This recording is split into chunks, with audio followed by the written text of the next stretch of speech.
So please note that this is recorded, but again, it's just for us to be able to share this and for you guys to refer back to. So I'll do another formal welcome. This is our second cohort application informational webinar. So we're excited.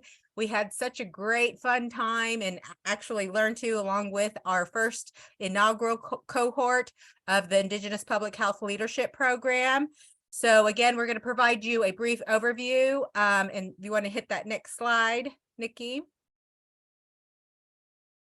So I will go ahead and do a brief little overview of myself, and then I'll turn it over to Nikki, and each one of our partners will, tribal partners will introduce themselves.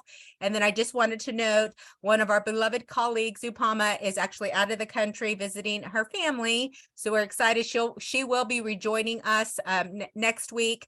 So, but I just wanted to give her because she's our backbone and keeps us organized. So you guys will potentially meet Upama if you decide to go ahead and proceed with the application. But just to let you know who I am, my name is Laura Sani. I'm a citizen of the Cherokee Nation in Oklahoma, and that's where I actually reside out and work out remotely.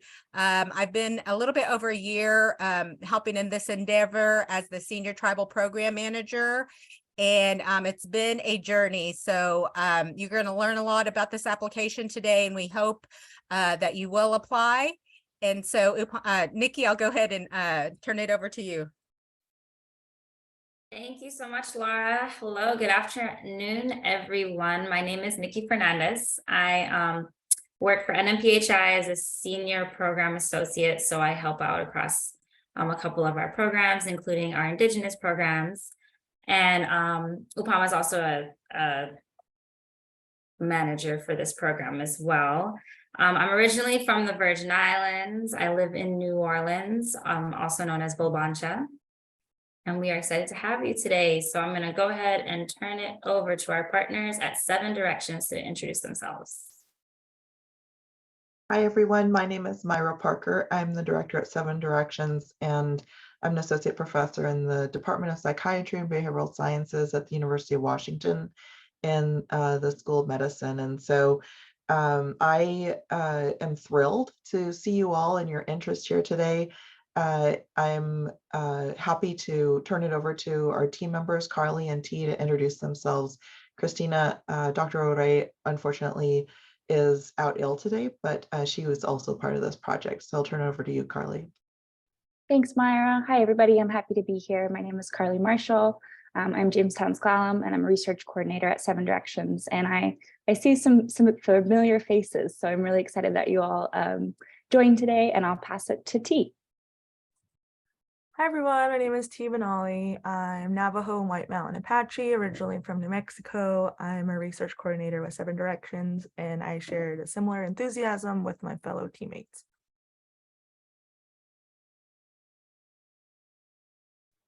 Our awesome tribal partners from American Indian Public Health Resource Center. Vanessa, do you want to start them off?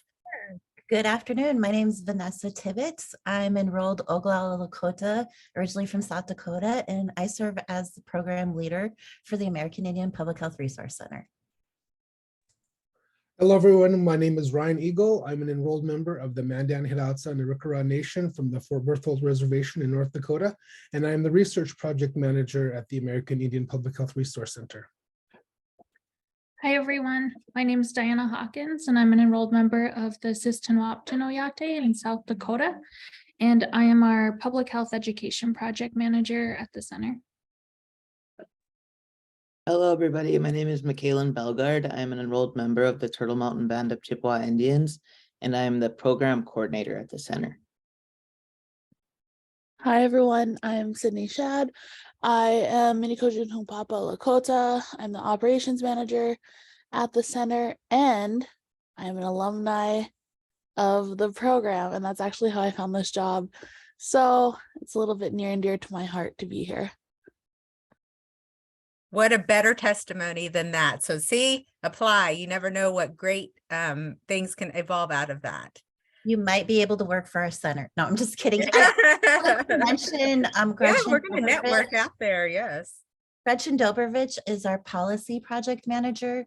She couldn't be here because she is in the North Dakota State Legislature.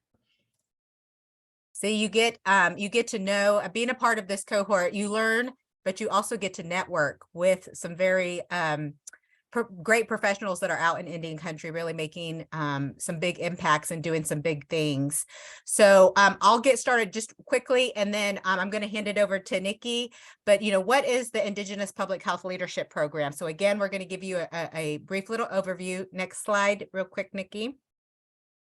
So we're going to go over the components of the 2023 program.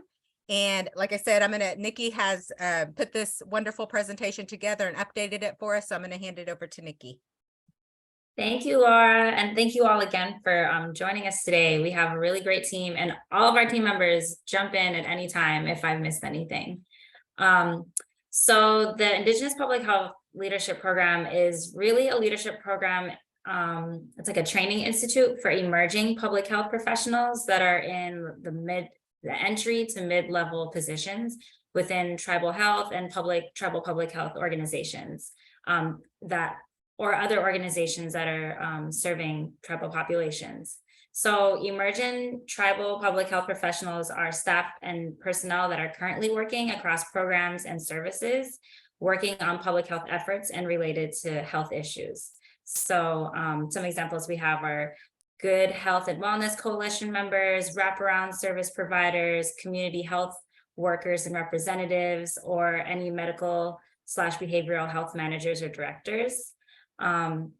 So the program is about 6 months long, and we provide training in core public health competencies with a focus on key issues that are impacting tribal communities, including mental health and resilience, emergency preparedness, and increased communication and collaboration amongst stakeholders. So we're really big on networking, and that was some of the feedback that we got from our previous cohort is network, network, network. So we have some really awesome things planned for this next cohort to do some more of that networking. So some components of the program include completing 3 to 5 hours of trainings each month through self-guided online modules that you can complete on your own time. So they're not like mandatory, but they're really helpful to go through before we have our sessions because they talk about a lot of the context that we're going to talk through in our sessions. There are 7 monthly virtual live sessions with other program participants. And then we're also going to be having regional meetings this year, which is a new component that we added into the program. So we'll be having 3 to 4 regional meetings with cohort members who live in the same region. So it'll be in areas where you can drive to instead of flying. Attendance is fully funded. We will pay for like your gas and transportation to the regional meeting, but it's not required to participate in the program, and it doesn't affect your eligibility if you can't do it. But we're really encouraging people, if possible, COVID depending and other things, outside factors that we can't control, we're really encouraging you all to come out to these regional meetings because it's a great way to network and do some of this stuff in person.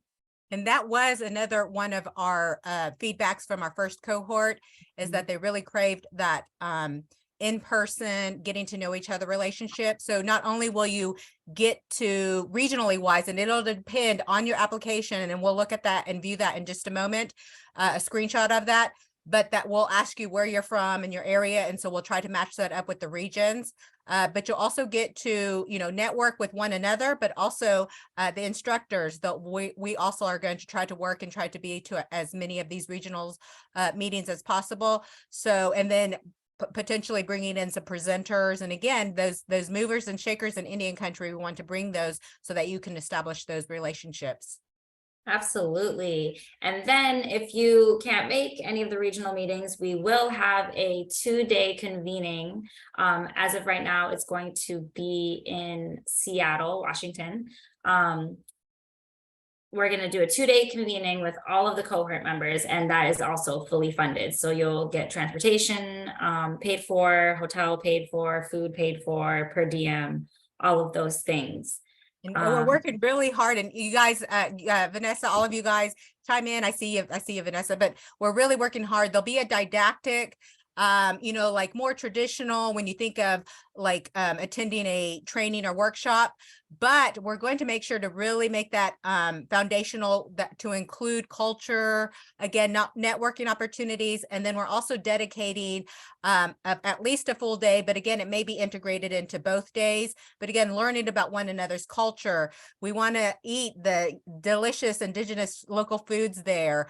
We want to learn about that. And so, you know, we're going to try to have whether it be talking circles, prayer circles, seeing, dancing, just, you know, really learning, maybe potentially even having some vendors there so we can buy some jewelry or some artwork or something. So we want to make it both fun and educational, but again, networking, and also to make sure that incorporates culture, whether it's you sharing your culture and vice versa, learning some of that indigenous local culture too.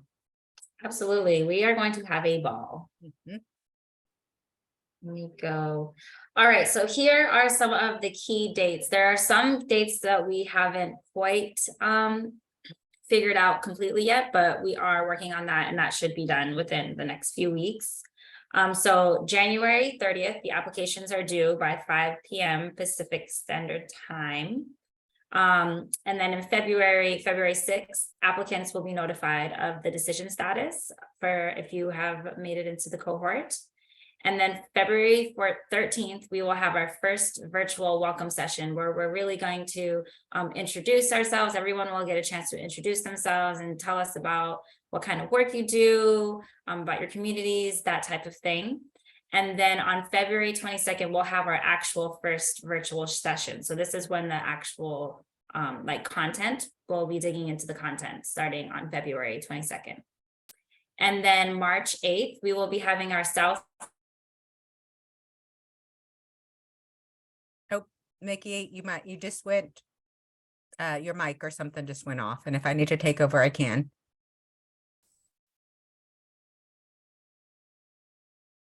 I'll go ahead. I'll go on. And then if I hear you, then I'll stop. But on March 8th, we're looking at our Southwest region in-person meeting. March 15th, virtual session. And then in April, we're looking at another virtual session, and then our Midwest region in-person meeting. So you guys can kind of get an idea of, you know, of where you might end up being, whether it be Southwest, Midwest. And then May 10th is our regional meeting or virtual session. We're still kind of looking at planning those out. But again, just to kind of give you an idea. And then if it happens to be a regional meeting, then of course the next one will be a virtual one. And then, well, actually, in our May one, let me go ahead and mention that we're looking at May 22nd through the 24th, although that some of that's travel days. And then I believe it's the 23rd and the 24th is the actual 2 days. So just again, to kind of give you guys a heads up that the May 23rd and 24th is the live one. And so just to kind of be prepared for that. It's also on our website. And then because originally we had thought that June was going to be our in-person. So we'll switch that up a little bit and make those corrections. It's hot off of the presses that we ended up being able to do it a little bit sooner in May. And then we will have our closeout virtual sessions in July. And let's see. Yep, Nikki has that. So pay attention to that chat. Yeah, so sorry. Can y'all hear me now? Yes. Okay, sorry. New Orleans internet is. we learned to deal with the internet issues. Okay. We have a question from Chief Michelle. Would you like to? Yeah, I was just going to say there's some questions in the chat. Oh, let me pull up that chat.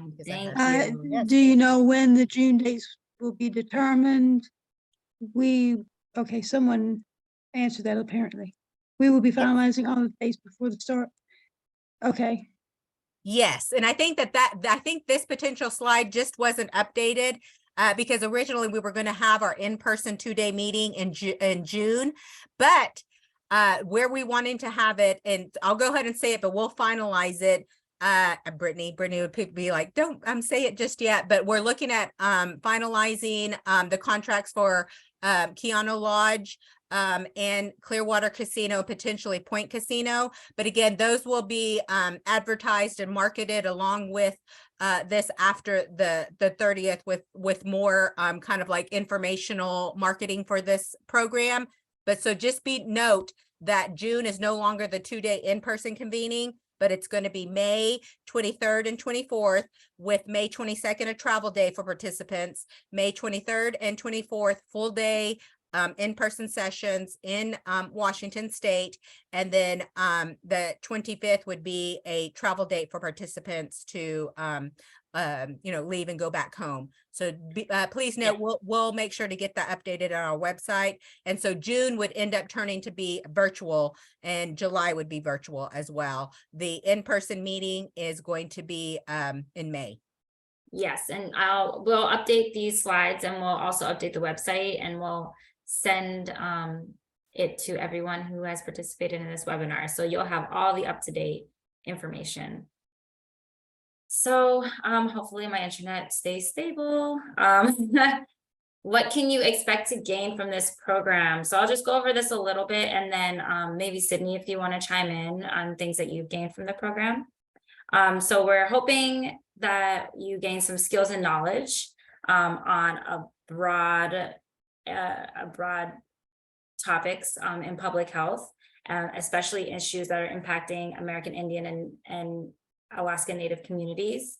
We're also really big on relationship building and network building and expanding your network.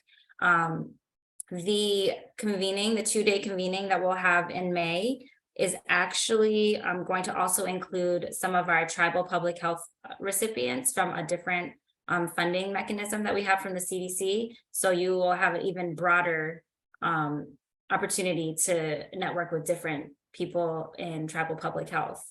And our CDC project officers. Originally we thought maybe 2 or 3, but it ended up being more like 4 or 5. They're really interested in coming out and meeting everybody. So there's some opportunity to meet with CDC as well. Absolutely. Yeah, you'll be meeting with our partners, other cohort members, other projects, the CDC. It's going to be great. And then, so that's the fully funded invitation to attend the regional meetings and the 2-day convention or convening. And then we're also going to have the opportunity for professional development for assisting y'all with some of the projects that you're doing in your communities. So Sydney, did you want to add anything to that? Our alum. No, I think covered it. All right. And awesome. I want to note too, and again, Myra, you're on here now. Christina, I know, is also working on this. And I mean, everybody here is that, we're wanting to do some topics that are meaningful to you guys. And so we got a lot of feedback from our previous cohort. We want to make sure that, we delve into, ACEs and mental health, well-being, looking at, historical trauma and those types of things. And so all, the didactic, the learning, the traditional culture, all of that's tied into tribal public health, so that you guys will have some useful tools and insight to take back into work in your guys' communities, in your tribal communities. So we just want to stress that this is going to be tailored for hot, topics. And sometimes it gets we try to give the topics laid out, but sometimes it's fluid, because we also like to stay what's current. And if something happens in the news in today's society, whether it's environmental, whether it's political or whatever, our experts, our tribal partners are really good about incorporating those. So we will give you some guidelines, but just know if something hits heavy in our society today, we're going to try to incorporate that so that you have real-time tribal public health efforts and insight that you can take back to your tribes and use immediately. Absolutely. Thank you, Laura, for that. So who is eligible to apply for the IPHL program? So we're really looking for emerging tribal public health leaders. So that's like entry level to mid-level, who are working in tribal health departments, Indian Health Service, healthcare facilities, community-based organizations that might not even be like public health focused, but do a lot of public health work. So that are working in tribal communities. So our eligibility criteria are, we're looking for American Indian and Alaska Native tribal members residing within the United States of America. And this also includes tribal members from tribes that are not federally recognized. So that is not something that we're saying no to. If you're a part of a tribe that is not federally recognized, that is a-okay. Please still apply. Within the United States of America. So unfortunately, we're not accepting any applications at this time due to the funding mechanism for any Indigenous peoples from the Caribbean or the Pacific. We, again, entry-level public health professionals. Previous applicants from the last cohort will be considered in the evaluation process. And we also are looking for representation from smaller tribes and representation of applicants in urban areas as well. Is there anything y'all want to add to that? Just to kind of give them an idea of what it was last time. So I think we ended up having around 240 applicants. And so we loved that. That was a good problem. We had to sift through a whole bunch, and we had a range of various applicants. And our hope is to one day to continue this program to branch out to even more like, executive level people, as well as Indigenous, including, First Nations, and kind of make it internationally. Although this one is going to be exclusive to tribal members, both federally and state, and, as long as you're a tribal member of the United States. But we do have goals to eventually add some more, because we had some awesome applications from all over. We had some First Nations and some from down south. So, but anyway, so what we got a big pool, and we ended up being able to select 50 applicants. And so this just to kind of give you an idea of what that first cohort was. But again, if you're novice to public health, that's kind of, or, emerging, just like Nikki said, that's kind of what we're looking at. So we did have some directors and managers that were not public health, and they're just newly public health. So be thinking about that. So if you're in a manager right now or supervisor, but you're still fairly new to public health, you still, please apply. And so we just want to make sure that when you apply, and if you're accepted, that this is going to be meaningful to you. So it is more geared towards those emerging mid-level type of tribal public health professionals. So just wanted to make that note. Absolutely. Thank you, Laura. Okay. Now, so, okay, let's see how I can do this. So I'm going to go through the application with you all. I can't go through the whole application because I have to fill it out in order to go through the whole application, because there's different pages. So give me 1 second. Let me stop sharing my screen. And let me pull it up, and then let me reshare. And to add, I see somebody in the chat, as I'm trying to also pay attention to that.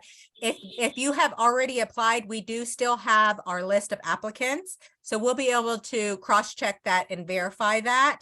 And so we definitely kept all of our applicants, and we have that filed in a system. And so we'll definitely cross-check that to make sure that we know if this applicant actually had applied before. And actually, I believe there is a question on our application that will ask that, and then it pings us back to cross-check that. Absolutely. So can y'all see my screen, my second screen? I never know.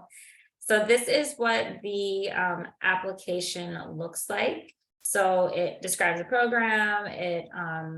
We have an accommodation statement that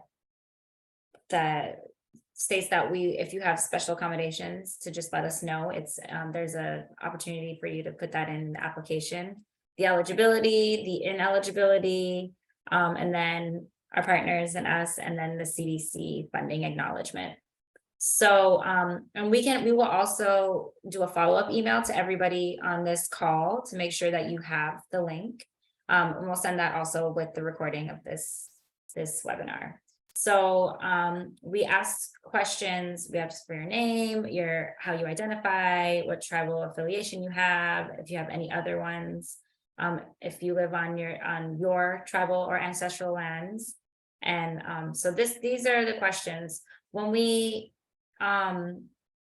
get into, there are a few questions in there that are asking about age, gender identity, pronouns, things like that. None of those things, and they're also explicitly noted in those questions, none of those things are used to evaluate your applications. It's only for us to collect data to see who is applying, so that when we're like going after other funding, so we can be more inclusive with how we do our proposals for more We funding. are public health after all, so we definitely we learned some lessons on what, thinking that look at all of this wonderful information and data, and again, some of that will be data that you guys are learning about and talking about, and tribal data. And I think since you guys are applying to this, you are aware how tribes sometimes do not have all of the data collections necessary to be able to provide that story that's needed in order to advocate and champion for more funding. So we're taking this opportunity to collect a lot of this data so that we can say, look at this need that we have here, like Nikki said, for future funding. So please know the demographic piece of it that we try to annotate to say this is for demographic purposes, is for us to help us be able to provide a better story to CDC and other funders to say there is a need in Indian country for tribal public health capacity strengthening and expansion. Absolutely. And we have a question in the chat, Laura, if you want to Okay. take that one. The question about residing on tribal ancestry land. Yeah, so we're trying to see if someone is or not living within their reservation. And you know, and then again, when we talked about that, we were like, well, you know, there are some tribal lands that have not been earmarked yet reservation because for whatever reasons, federal, whatever. But if you know and consider that your tribal land, then we just want to note that, because we also like to do land acknowledgements. And so that helps us too. And so again, we're wanting to learn more culturally about our people that are applying. So that is, and if they're particularly still, if you have a question that needs to be even more further elaborated on, then feel free to email any one of us. And there's an email at the very end of this presentation, indigenousleaders@nnphi.org, where you can definitely send us questions and we can further elaborate. But that, and like even on like the tribal affiliations, I know sometimes that can be confusing, but I will give an example. Like for myself, I'm a member of Cherokee Nation, but my children are also Muskogee Creek Nation, Yuchi Band, as well as Seminole Nation. And so I actually consider the Yuchi polecat ceremony grounds my grounds, even though I'm Cherokee. And so if you have any of that, because sometimes you can only enroll in you know, one tribe, and sometimes you can have dual membership, but it's just important for our identity and for that acknowledgement. If you are affiliated with any other, here's your chance to let that be known. And again, that's kind of the same lines with your ancestral lands, or maybe you grew up on you know, Indian land that really isn't your tribe. We're just trying to get a better understanding of our applicants and what they know and where they come from, so that we can best adapt this program to you guys.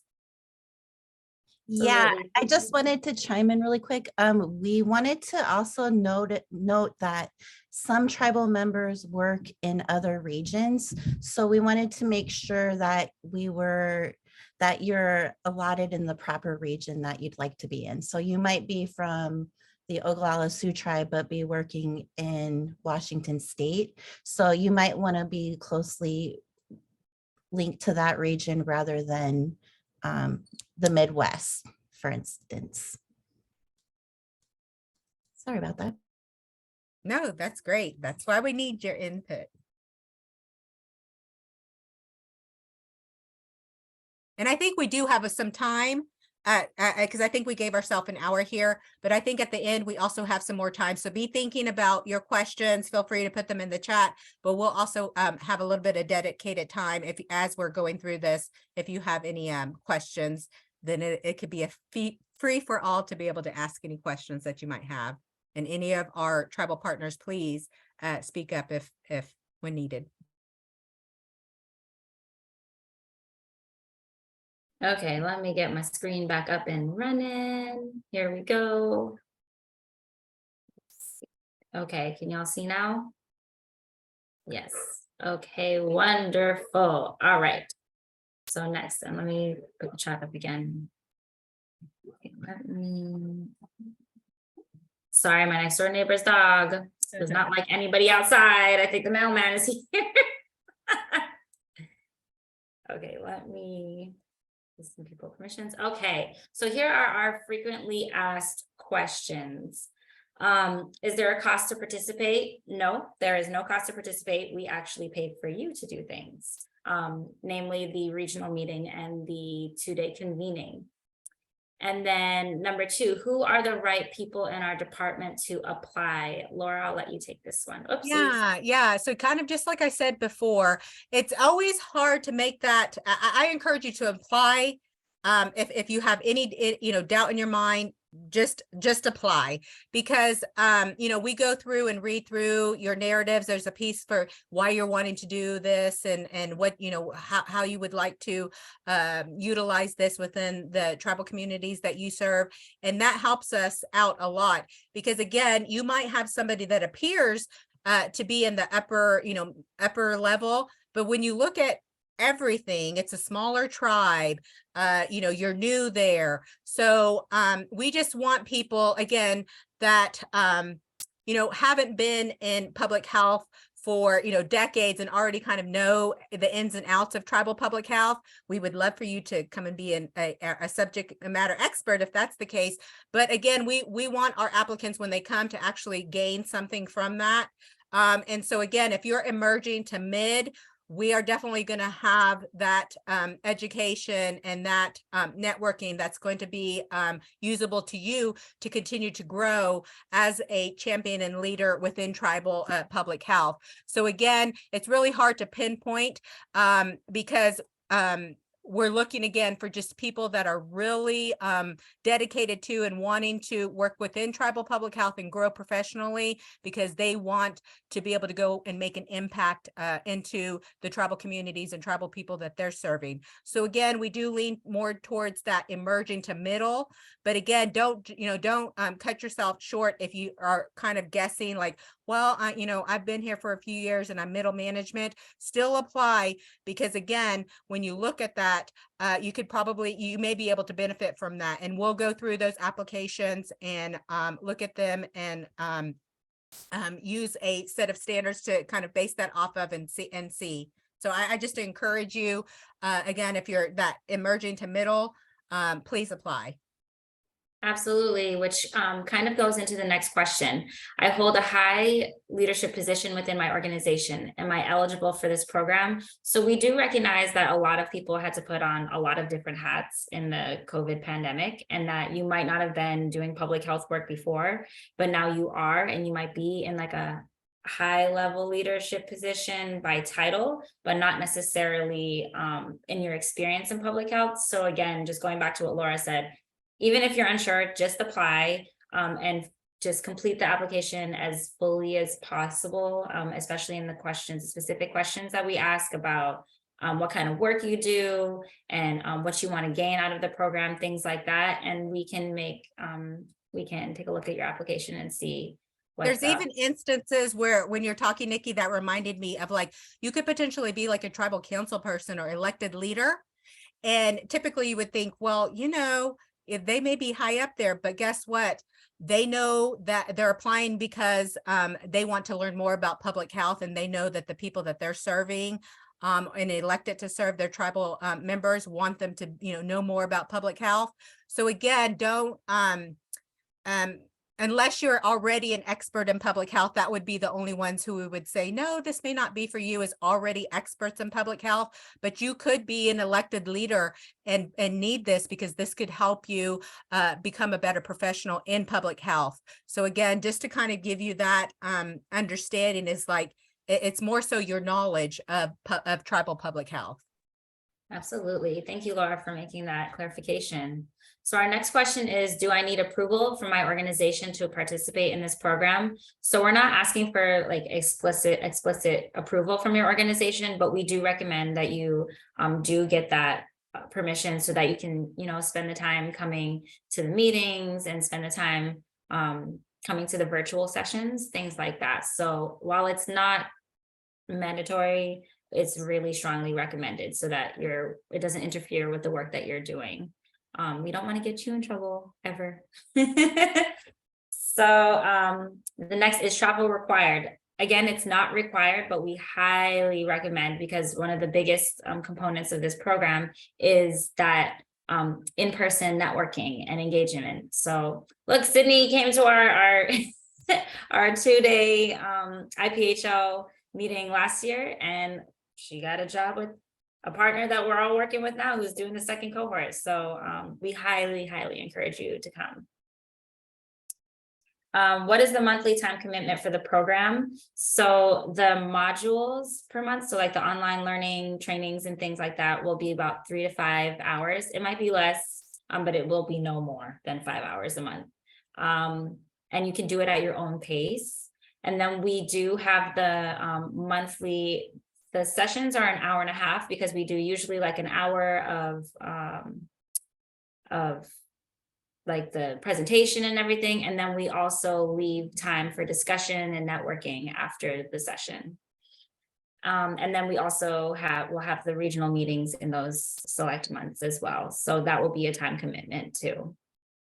And if you need us to like write up anything for your employers or anything like that to like justify you making those trips or participating in this, please just let us know, and we will be more than happy to do that, because we do recognize like how important your work is, but we also understand how important it is for you wanting to learn more and to participate in things like this.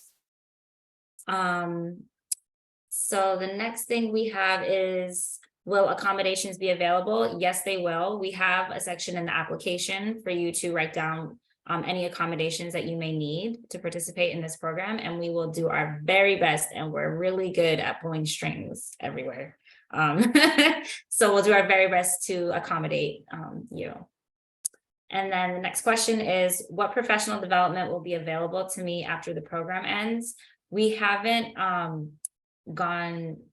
solidified completely this yet, but if anybody has any input on that, we can talk about what we did last time. Yeah. So we may look at more towards pushing for some projects, some combined collaborative projects, which will then in turn also provide some insight and some learning around working together collaboratively.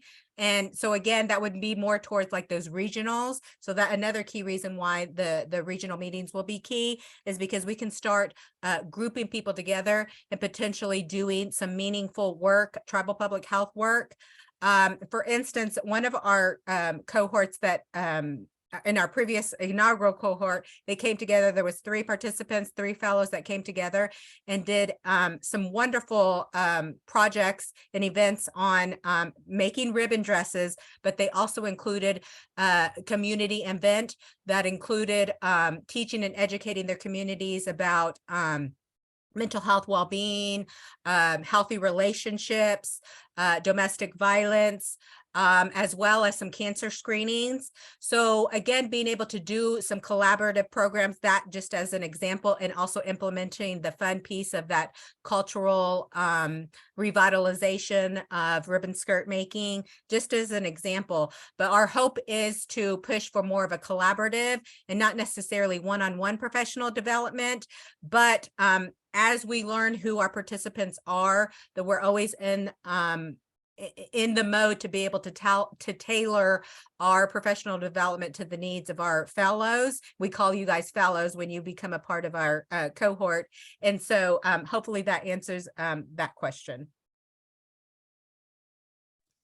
Yeah, we've funded people to go to national conferences, really interesting training programs that they would like to take. So just keep an open mind with your professional development on projects you want to do, events you might want to attend or host. And yeah, we even paid for some of people's grad school courses. They were starting their master's in public health, and we paid for some of their coursework and books and things like that. That definitely keep an open mind. We are here. Yeah, we did a lot of cool things in community. Well, they did a lot of cool things in communities. We just made it happen with the funds, which was a long process. But I told you, when there is a will with this team, there's always a way. We make it happen. It's one way or the other. So yeah, there's a lot of really, and we were really looking for y'all to tell us what you want to do. So we're trying our best, and we will get it done. So the next one is, who should I contact if I have additional questions? So I'm gonna put the email in the chat for you all. We encourage, any questions, because again, we try to lay a overview, but we know that there's probably some things that, again, when you're applying, because we try to think when we apply for things, sometimes you just need some clarification. So shoot that email. That definitely, myself, Nikki and Upama gets access to that. And if we ever need our tribal partners, we'll forward that on to them if we think that they might be able to better answer that question. But we definitely look and read those emails. So feel free to shoot any questions, or if you need any clarifications of anything. Absolutely. And we have another question. It's, if you have multiple tribal affiliations that fall in different regions, can you attend both regional in-person sessions, or would you just select the one that is local or drivable for you? So Laura, do you want to take this one? Yeah, I think we're looking at trying to reduce travel. That's partly also the other reason, because of the time sensitivity of that, and then just the complications of getting travel done. So I think that definitely wherever you're residing at is where we're going to go, but we definitely want to know your tribal affiliations, but we would go with where you live because of the logisticals of travel. And that's what we're trying to reduce on. And though we try to get and do the gray areas as much as we can, we do still have to abide by our funders and CDC. And there's some logistical parameters that we have to stay within. So we will go with where you live at, and then go from that region with the understanding that you may be, and we'll make that acknowledgement, and we'll allow you to make that acknowledgement that you may be affiliated with other tribal areas or, tribes, but we will go with where you're residing, because that way the logistics of travel will be less and shorter. Absolutely. And Tiffany said that she's in rural Alaska, and she just wanted to ask if our org or employer is responsible for paying for travel. So no, they will not be responsible. We will be responsible, and we will accommodate for those who are in several rural areas. Alaska natives last time, and so yes, Yeah. and that's why we try to have the regional, and actually that's why we are having it in Seattle, because our Alaska relatives always usually have to travel down to the States, and you guys usually have the longer commute or travel. And so that was one of the reasonings why we wanted it in Seattle, is because we think it's our turn now to be able to travel, and you guys have a shorter trip. So yes, we definitely pay for that, and we did in the past, and we will continue to do that. Absolutely. We have another question. You're welcome for including you, always. What about Canadians? So unfortunately, our funding parameters at this moment will not allow us to have any participants that are outside of the United States. We're also not allowed is like the wrong word. It doesn't cover, I don't know how to say it officially. Yes. You are not eligible if you are in any Not of the within the United territories. States. Yeah. And I understand how that is. I'm from the Virgin Islands, the US Virgin Islands, and we get continuously, we're always We're just gonna questioned. hope, yeah, and that's why we're so hopeful that with our first cohort, with the second cohort, that we might be able to have some and we're getting all of that demographics from you guys, but to be able to later on, make that argument and that justification to really spread out to that Indigenous when we use that Indigenous word, to be able to truly mean that. So now if you're living in what we will double check and again follow up with, because I just started thinking about this when I read that question, was if you are a tribal member within the United States, and you're living within Canada, you still maybe be eligible because you're a tribal member of one of the, and it doesn't have to be federally, but a state recognized or whatever, but you're within the United States, American Indian, Alaska Native. So still apply because we are collecting all of this information and to justify, like, there is a need to broaden this to not just Alaska Native and American Indian, because we do recognize, like, the borders were not drawn by who drew those borders? right. Who made those borders? We had some Native Hawaiians as well apply last cohort, and so again, we're constrained to what our funding is. And again, that's for American Indian and Alaska Natives of the United States. But our hope and goal is to eventually expand that upon securing funding to be able to do so. Yes, and we'll keep your information together so that when we do have those opportunities to expand, you will be one of the first people to know. So please still apply so we have your information and we can reach out in the future. So we have another question that says, is the program open to current college students that don't have their foot in the public health org, but very much interested in public health, pursuing public health? You would have to be employed, but does summer internship qualified? Yes, it does. I'm pretty sure. Just please apply. Yes, because you are an emerging public health leader. You're right at that entry level. Entry level is still master's. Another is, our applicants who are attending MPH programs but not yet working within the public health field be considered? Yes, please apply. And give us as much detail as possible in your applications. That's key too, because I think that's like what we read in some of those applicants is that for those ones that really were still either in school, but they demonstrated that they did a lot of work within their tribal communities, and that that counts, and that shows their dedication and where their passion lies. Absolutely. Do we have any more questions from anyone?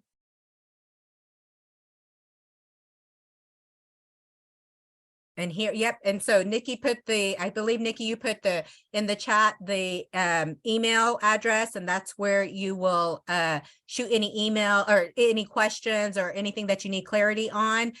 Is this indigenousleaders@nnphi.org.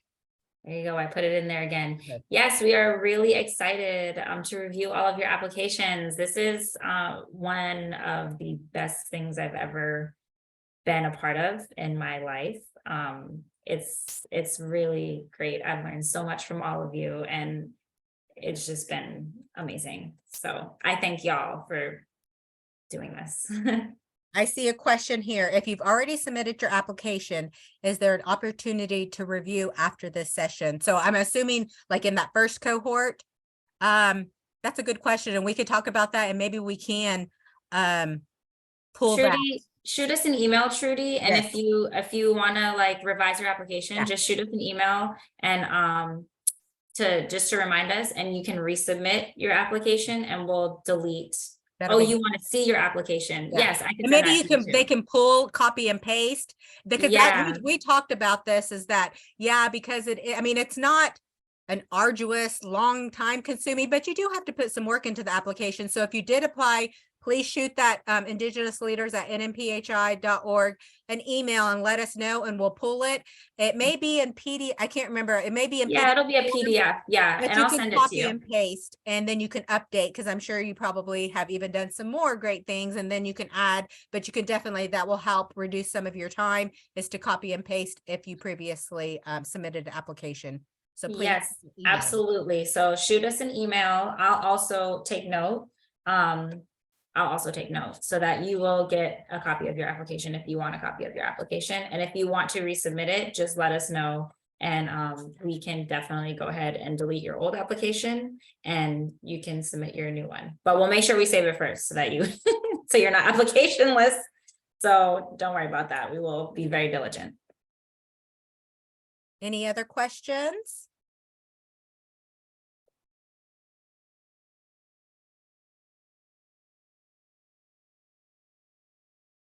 And we will look to also publish this webinar again. If you were like, oh, I heard something, but I can't remember type of thing, we will publish this on our website where you'll find the links, you know, to our application and whatnot. So this will, and we'll try to disseminate it out to everybody. We'll get a report on who attended. And so this webinar will be available after this. It'll give us a couple days for our communications team to be able to publish this into the final draft, and then we'll upload it to our website. Yep, and we'll also send it to everybody who registered for this webinar. So thank y'all so much. If there are no other questions, we so appreciate y'all taking the time out of your day to join us to learn more about this program. And we're looking forward to reviewing your applications. Our tribal partners got anything to say? Last. Thank you all. And please feel free to share the link to the application with other people that you think might be interested. Yes. The more the merrier. We have fun. We are a fun group. That is one thing. We are a very fun group. Work hard, play hard. Yep. Yeah, have to. Thanks, guys.